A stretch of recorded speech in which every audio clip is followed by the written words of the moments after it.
Welcome to Easy American English. You sleep, you eat, you work, but you still feel exhausted, foggy, and stuck, and you can't explain why. In this episode, Sarah and Mark break down the tiny daily habits that are quietly draining your energy, your mood, and your focus. You'll learn why your mornings are sabotaging you, what most people get wrong about rest, and 9 powerful English phrases you can use immediately. This isn't another wake up at 5 a.m. lecture. This is an honest conversation about building a life that actually feels good, one small habit at a time. Perfect for English learners at A1, A2 level who want real, natural English they can actually use. Let me describe your yesterday. You woke up, grabbed your phone, read messages that weren't urgent but felt urgent, skipped breakfast or ate something standing up, rushed to work, sat at a screen for hours, ate lunch while staring at another screen, felt tired at 3 p.m., pushed through, came home, sat on the couch, watched videos until your eyes hurt, went to bed too late, slept badly, woke up, did the exact same thing again. If that sounds familiar, don't feel bad. That's most people's life right now. But here's the thing nobody tells you.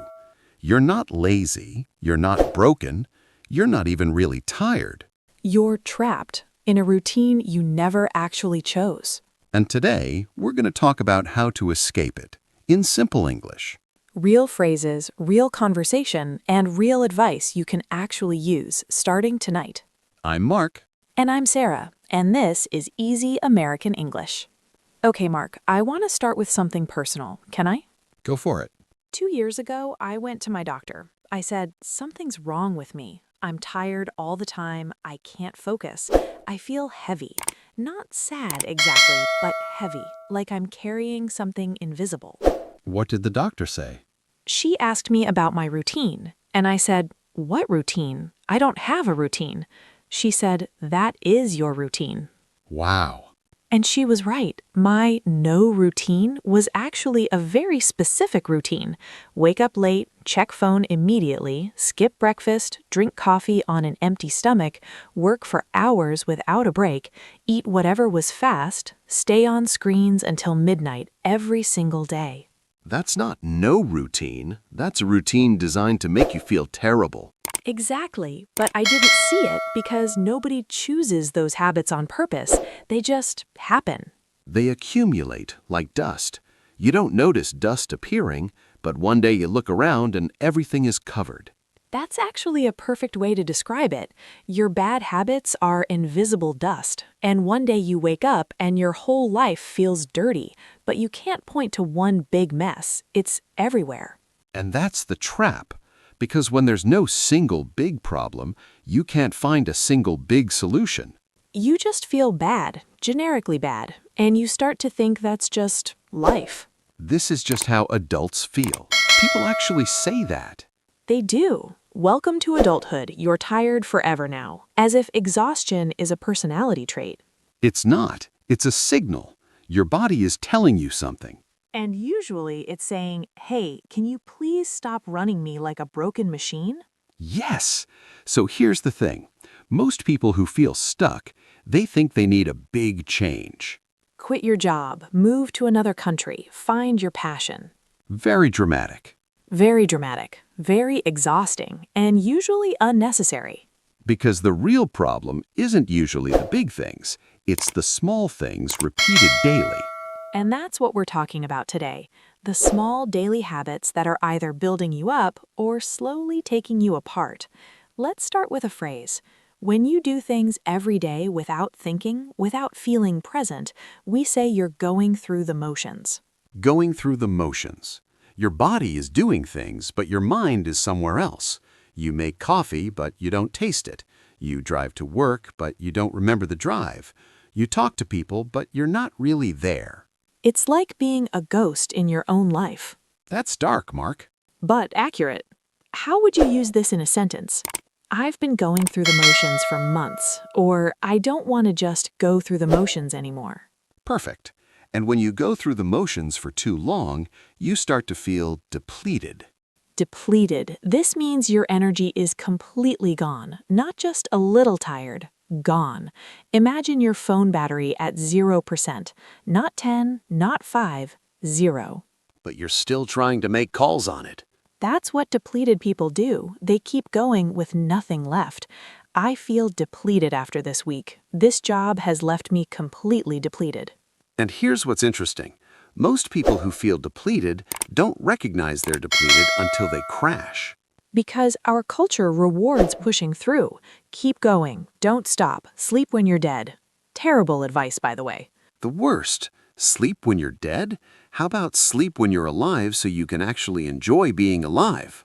Someone put that on a t-shirt, please. Okay, so where does this depletion usually begin? I think most people's problems start before 8 a.m. Really? That early? That early. Think about what most people do in the first 20 minutes of their day. The alarm goes off, already stressful. They hit snooze, now they feel guilty. They finally get up, late and rushed. They grab their phone, immediately flooded with information.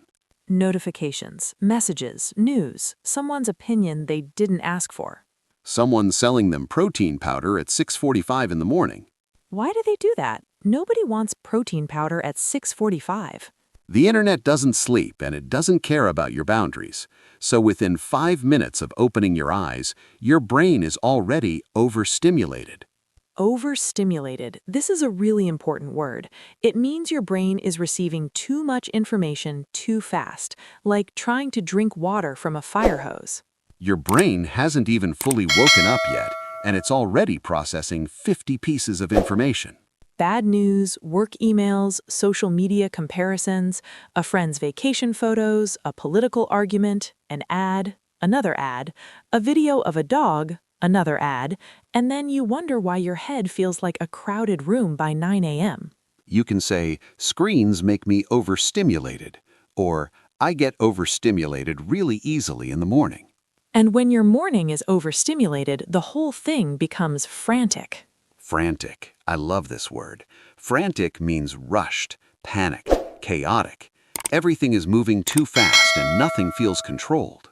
You're looking for your keys while brushing your teeth, while reading a text, while trying to remember if you locked the door.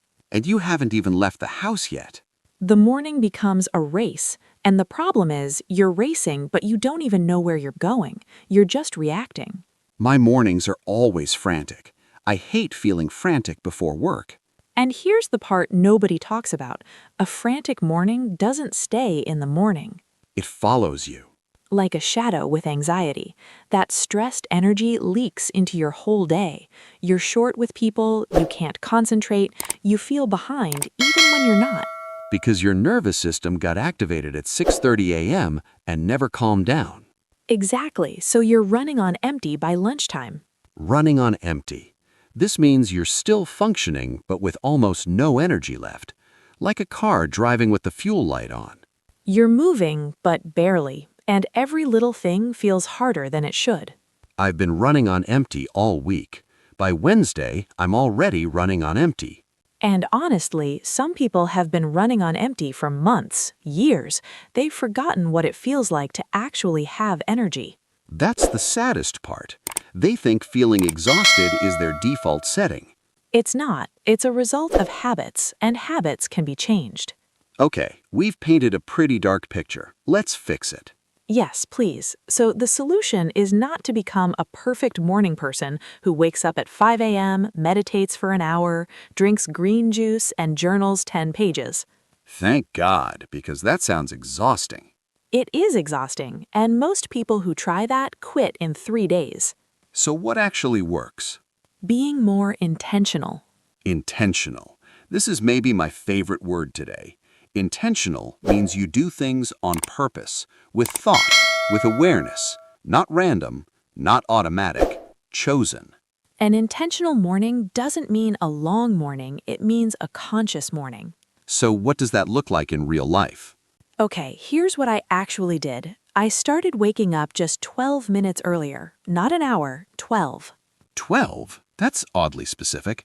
I know, but I tried 10 and it wasn't enough, and 15 felt like too much. 12 was my number. I respect the precision.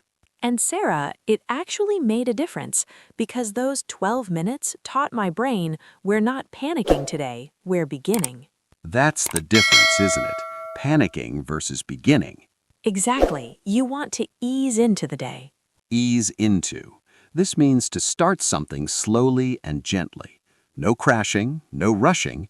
You enter the day softly. Like stepping into a warm bath instead of jumping into cold water. I like to ease into my morning. She eases into the day with tea and quiet music. And look, I'm not saying don't check your phone ever. I'm saying don't check it first. Give yourself a few minutes before the world starts demanding things from you. Because those first minutes set the tone. They really do. It's like the opening scene of a movie. If it starts chaotic, you expect chaos for the next 2 hours. But if it starts calm, you feel safe. You settle in. You're ready.